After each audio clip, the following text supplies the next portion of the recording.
What's good, y'all? So, in this one, we're going to talk about how to know when something simply just isn't for you, right? And of course, I'll use myself as an example. But the easiest way to tell that something isn't for you is to very much pay attention to the words that you use to describe your experience with said thing, right? That might sound like common sense, but some people ignore the obvious things. I'll use myself as an example. I dabbled very briefly, in making a gaming YouTube channel and a Twitch streaming channel. Okay. Now I can see myself going back to making gaming videos. That's in the that's possible for me. Okay, like that one wasn't as bad. But initially, I was actually more interested in developing a Twitch streaming channel. But here's the thing, though.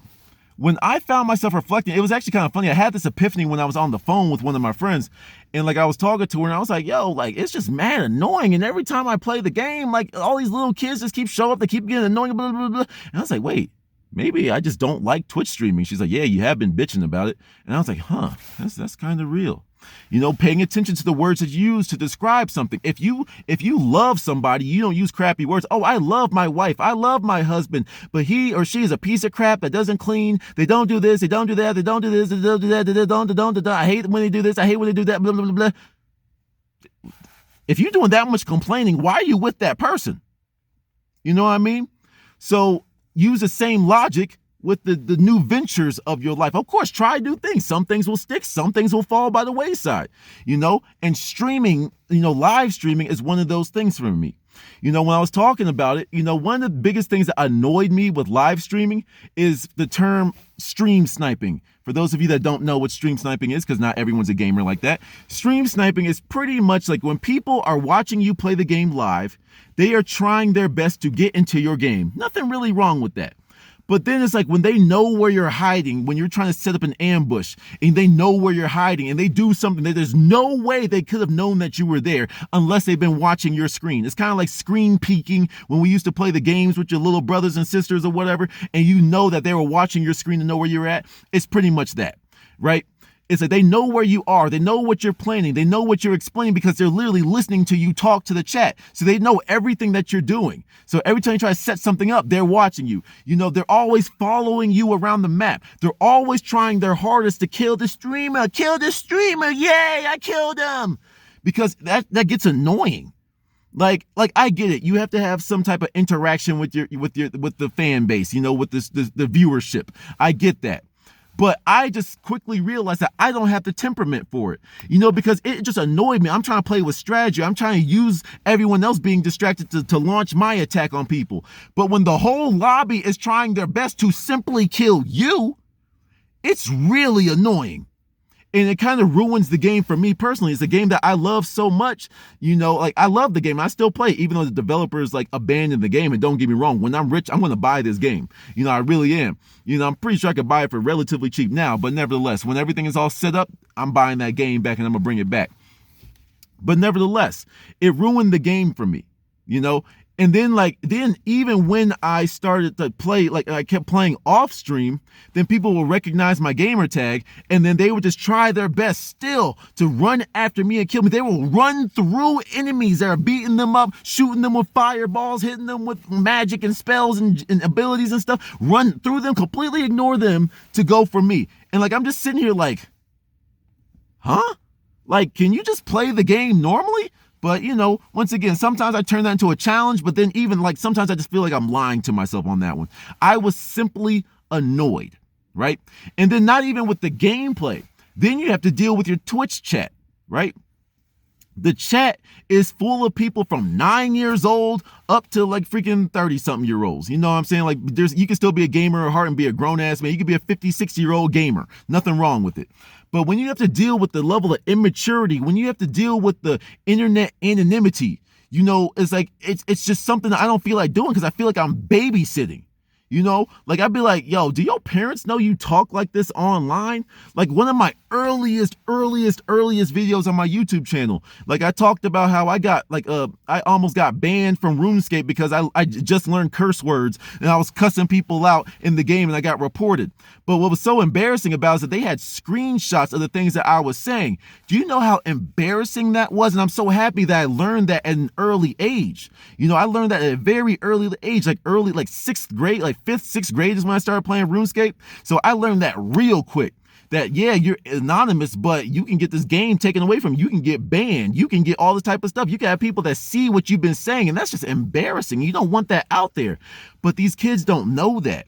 Their parents aren't teaching them how to operate on the internet. And a lot of these kids, because they have gamer tags, oh, you don't know who I am, so I can say whatever I want to you.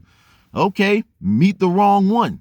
You know, find that hacker that can find your IP address and DDoS you real quick. You know, like slow down your internet that you can't even use your computer anymore. You know, that type of stuff. Keep playing, you know?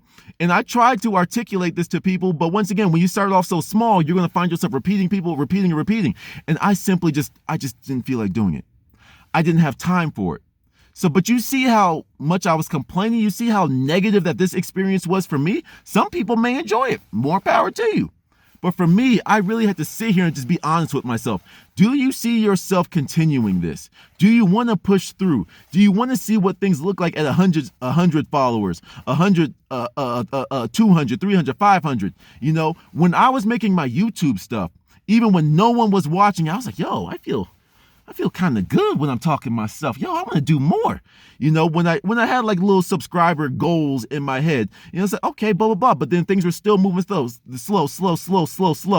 I still wanted to keep doing it. But with this one, it's like within a week of me streaming, I was one of the more popular streamers on that game. Now, don't get me wrong. The game is by no means huge. I think that the maximum population on the game is probably like 100 people. All right. But when people were streaming the game, I would only see people max out at like 5 people watching their stream. But when I was doing, like within a week, I was already at 13. Like I think I topped out like 15 or 16 at one time. You know, I already tripled what the max I've seen people streaming, and I've only been doing this for a week. So the success was already there, relatively speaking, on a very low level, but it was already there. But even with that, quicker success, I was just like, I don't know, dog. Like, this is just more so annoying because I do like multiplayer games. I don't plan on just sitting here playing like a single player game from time to time. It felt like, once again, I tried it. I played a couple of games, but I was just like, this just ain't for me, you know? And even though I had that initial little glimpse of success, like, I was just like, this ain't for me. And I just put it down, you know? And then like I was already making an impact when I was playing the game and people were like, hey, are you streaming today? Hey, are you streaming today? And I was like, nah. I'm really not. I don't think I'm streaming anymore. They're like, well, why not? I was like, because the community is very annoying and I just don't feel like babysitting. And they're like, yeah, that makes sense. And like, I'm like, see, even y'all know, you know, when you have like 8-year-old little Timmys in your chat saying a whole bunch of stupid stuff, they keep on spamming you over and over. When you're playing the game and you just get notification of people that don't know how stalker-like that they are acting. You know what? I'm just going to put this down because I'm stressing myself out and I'm only speaking negatively about this, and all the negativity that I speak out there will return to me. So this simply ain't for me. Now, there is the difference. Now, I'm not trying to give people a cop out. You know, sometimes you have to go through the learning curve before things are fun. Sometimes you have to like push through the crappy part, aka like if you're 70 pounds overweight and you're trying to lose that weight, yes, the gym is going to suck for you. Yes, you're not going to enjoy it, but that's your health. There's a difference between like a hobby, you know, like something to pass your free time, and your health. All right. So hopefully you're not equivocating those, you know, but like, when you're trying to, let's just say you want to get into crochet or something, you know, you want to get into stitching or something. You just find yourself, you keep stabbing yourself in the finger with the needles and stuff. You know, you keep making crappy things and it's not bringing you any enjoyment. You don't want to push through and it's like, you know what? Okay, fine. But if there's certain things, like if you want to get really good at like, I don't know, stock investing or cryptocurrency investing, you're trying to learn swing trading, day trading, you know, call options, shorting, longing, whatever. And you're trying to learn this type of stuff and you keep failing over and over. It's like, okay.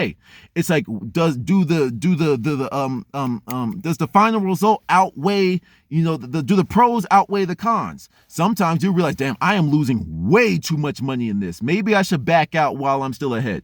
Once again, different strokes for different folks. But these are questions you need to be asking yourself. You have to ask yourself, am I only bitching and complaining about this because I'm not good at it? Or is this just something that's not for me? And then even if you are good at it, does it bring you happiness? If you're going to be devoting so much time to something, does it bring you happiness? Does it bring you fulfillment? Does it make you feel accomplished in what you are doing? Yay or nay? You could be an excellent gamer. Like in the game that I played, that Last Mage Standing game, it's like I played a lot. I'm in the top, I believe to say that I'm in the top 1% to 2% in skill wise. But let's just round down and say top 5% skill wise. Like I can pretty much beat most people in the game. Of course, it's like those crackhead little teenagers that you just can't touch them. All right, I can admit that. Yeah, you know what I'm saying? But like, even though I'm such a great gamer, the streaming aspect of it was very unenjoyable for me. So that's why I made the executive decision in my life for my own sanity to put it down. Now, like I said, the gaming channel, I might revive that. You know what I'm saying? But like I said, life was happening and I didn't have the attention, or I didn't have the time and the willpower to do both. So I just put it all down and say, you know what? Let me step away from this gaming. Let me just play this for my leisurely fun as I was doing it. Let's not try to make business out of it. Don't mix business and pleasure and that type of stuff. You can flip that however you want it. But nevertheless, that's just why I put it down for a little bit, because I realized that I wasn't happy doing it. Making these videos, I love doing it. When I'm not doing it, I miss it. Therefore, I continue it. But like I've said in earlier videos, if there's ever a point that I no longer enjoy making these videos, then I'm just done. But I really don't see that happening, But anyway, I hope I was able to teach you a little something, highlight a little something, bringing a lesson from failure, quote, failure. There's no such thing as failure as long as you fail forward. I now know how not to do something. I now know what doesn't work for me. And that in itself is a win. To the next one, y'all. Peace.